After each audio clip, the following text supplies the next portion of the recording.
In this portion of the FXDM educational video series, we're going to be taking a look at pips, lots, and orders. So why don't we start with pips. Now pip actually stands for a price improvement point, but you don't need to worry about that because everybody's going to just call it a pip. Now let's start with a quick example here. Let's say that we are trading the euro-US dollar exchange rate here and that its current quote is 1.1295. That fourth decimal place there, if that goes up by one level or one increment or down by one increment, so to a 6 or to a 4, then that means it's actually had a change of 1 pip. Now the exception to this rule, where the pip stands for the fourth decimal place, is of course going to be anything where you have the yen over on this side of the exchange rate. So if the yen is on this side of the exchange rate, then it's going to be carried out, or a pip will be the second decimal place. Now however, we also have, most currency pairs these days are actually quoted all the way out to the fifth decimal place. So in this case, we'll take that out to a 7. So the fifth decimal place in this case is a point, or a change in the fifth decimal place would be a change of 1 point within the exchange rate. And of course, with a currency pair where the yen is over here on the exchange rate, well then that's going to be carried out to the third decimal point. So let's imagine that the euro to the US dollar, that the exchange rate actually changes a little bit. We'll say that it drops in value and is currently 1.1294. So this is a change both in pips as well as a fractional amount of pips or points. So in this case, it's actually fallen by 2.3 pips in total. Now, how much is that worth? Well, before we get into that, we really need to understand lot sizes. So let's discuss that really quick. This isn't very complicated at all. So a lot is equal to 100,000 units of the base currency. So in this case, we have the euro over here. That is your base currency in this exchange rate. Over here, this is the quote currency in the exchange rate. In fact, that's why this particular exchange rate, when it's listed like this, it's going to be quoted in dollars. So if we were trading a lot of the euro USD, then that means you're trading 100,000 units of the euro, or 100,000 euro. Now there are of course also mini lots, and those represent 10,000 units of the base currency, and then there are also micro lots, which represent 1,000 units of the base currency. Now, we're going to be sticking with regular lots in our video series to keep the math really easy, but as you can see, this is merely going to be a matter of pushing the decimal place one direction or the other if you want to be able to modify some of the calculations that we'll do. So now that we understand some of this basic material, we can start to dig into, well, how much is a pip actually worth, and how do we tell how much it's worth with a given exchange rate? So let's learn how to calculate the value of a pip now that we understand what a pip is and what lot sizes are. And the answer is actually really simple. There's a really quick formula that you can use to determine the value of a pip in any given situation. Now all we have to do, so we'll take an example here with the euro to the US dollar. Now it's going to be important, we're going to come back to this in a second, it's going to be important to remember that the euro is in the base and the dollar is actually in the quote. So all we have to do is, here's the formula that we're going to use. We're going to put a pip in the numerator of a division problem. So 0.0001, because remember that the pip in the euro-US dollar is all the way out in the fourth decimal place. And then in the denominator, we're going to put the current exchange rate, and remember from our last example, that was 1.1297.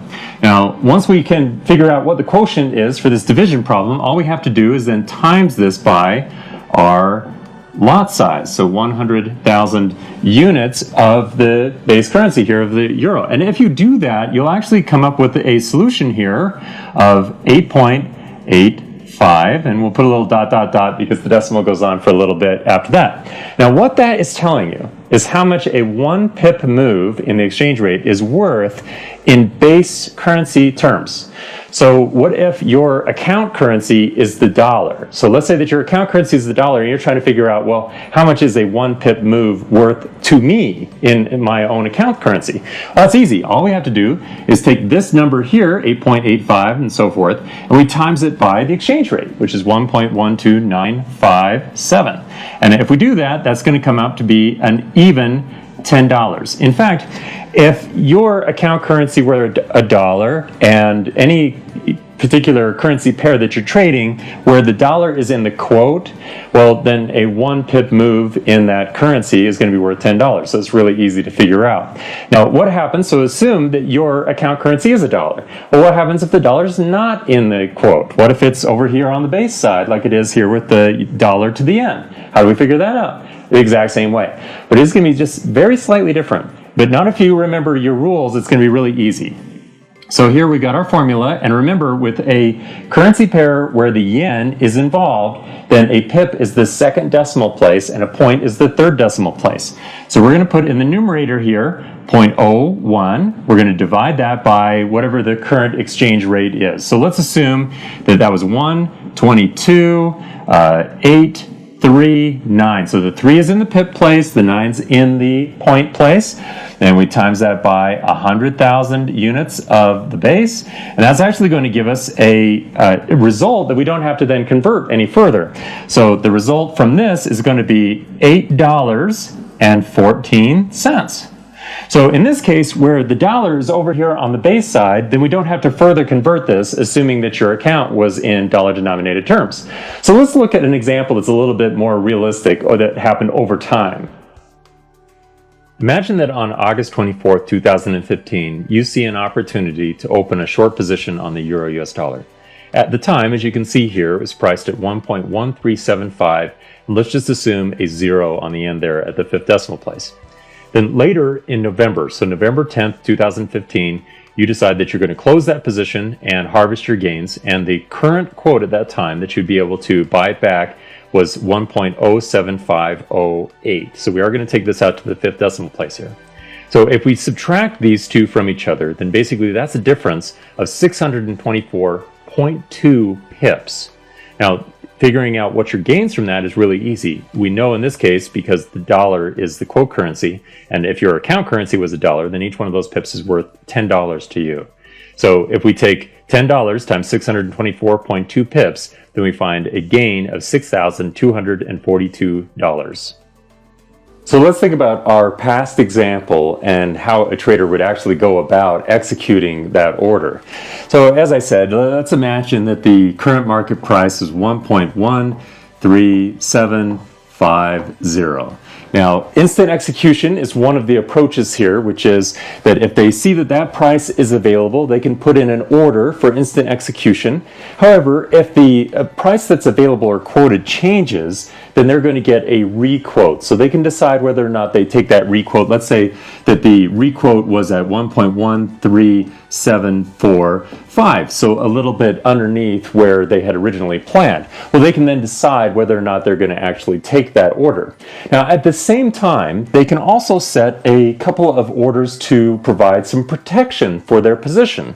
So with the instant execution, they can set a stop loss order, which in this case, if they were shorting the euro-dollar exchange rate, then they're putting a stop loss that will exit their position up above the market, which in fact, in this example, the market did rise a little bit. So this protects them just in case the euro-dollar, in this, for instance, had actually continued to rise. Well, they can also set another order at the same time called a take profit.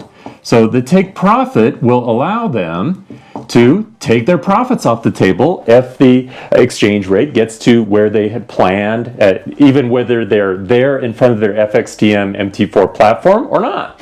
So they're able to, in this case, put a take profit order underneath the market. Now there's another way to approach this too, and we can use a pending order.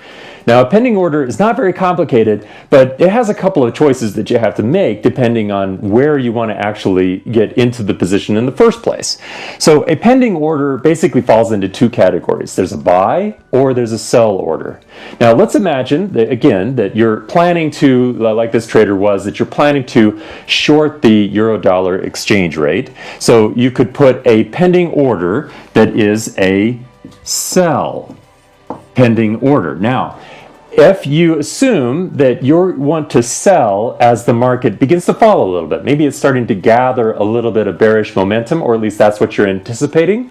So you wanted to use a sell order that actually gets you into the position as the market starts moving down. Well, then you would need to use a sell stop order. Now, if you instead, let's say you anticipated that the euro dollar might rise a little bit, maybe it's going to get to a resistance level and you want to sell at that point, but maybe you won't be there in front of your trading platform at the time, so you could use a sell limit order. So in this case, you have the ability to basically decide, I want my sell order to trigger as the market starts falling. So in other words, the price at that time that I want that order to execute is underneath the price that's available right now. Or I want to short as the market begins to rise, maybe hits a resistance level or something like that. And so I'm going to use a limit order to do that. Now, there is the inverse of this, of course. Let's imagine that instead of being bearish on the euro dollar, you were bullish and you want to be able to take advantage of that with a buy order. Well, this works the same way.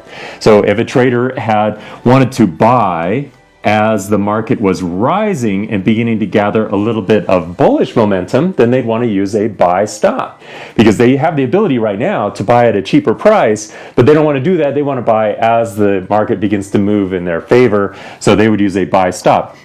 Well, what if they think that there is the possibility that the market or the euro dollar exchange rate may actually drop a little bit, maybe it gets to a support level or something like that, and they want to be able to execute their buy order at that point? They would use a buy limit. So that's an order that's going to execute as the market price comes down, or the available price comes down to wherever they anticipate that they want to be able to actually achieve that execution. So there's a lot of alternatives here, but really it's just two variations of the same thing. And then finally, they can use market execution. Now, market execution is, in some respects, so you can kind of think about it as similar to instant execution, except that market execution, that will give you the market price. Now, that may be exactly the price that you planned, or it could be even a little better or a little bit worse. But when that order is sent through to the market, that's the price that you're going to get, is what's available at the market immediately. And then later you can go in to put in a pending orders that will act as a stop loss or a take profit level.